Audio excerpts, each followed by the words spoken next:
Strip light আপনারা অনেকেই পছন্দ করেন। ফর দ্য ফার্স্ট টাইম আমরা নিয়ে এসেছি, এটা হচ্ছে নিয়ন লাইট। দেখেন নিয়ন কিন্তু এমনিই প্রিমিয়াম লাগে, আর এখানে নিয়নের স্ট্রিপ লাইট, এটা টোটাল হচ্ছে 16 ফিট এখানে আছে লম্বালম্বি। আর এই যে দেখতে পাচ্ছেন রিমোট, এই রিমোট দিয়ে আপনারা কন্ট্রোল করতে পারবেন। আমি একটু চেঞ্জ করে দেখাচ্ছি। এই দেখেন এখানে একটা ইন্টারেস্টিং জিনিস কি জানেন, এই যে কালারটা কিন্তু এক কালার না, মানে কালার এক এক কালারই অ্যাট এ টাইম এটা প্রোভাইড করছে, কজ দিস ইজ SRGB।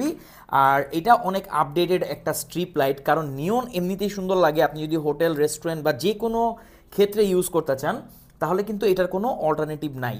নিয়ন সবসময় প্রিমিয়াম লাগে। আপনি চাইলে যে কোনোভাবে এটাকে ইউজ করতে পারবেন। এটাকে এক্সটেন্ডও করা যাবে, দেখেন এখানে এক্সটেন্ডার আছে। আপনি এটাকে অলমোস্ট দেখা যাবে যে এরকম, এটার সাথে আরও দুইটা অ্যাড করতে পারবেন। অর্থাৎ এর সাথে আপনারা অলমোস্ট মানে আরও 30 ফিটের মতো বা 20 ফিটের মতো অ্যাড করতে পারবেন, এটাকে এক্সটেন্ড করা পসিবল। আর এটার যে কালারগুলো দেখেন খুবই পাঞ্চি, মানে একদম প্রিমিয়াম।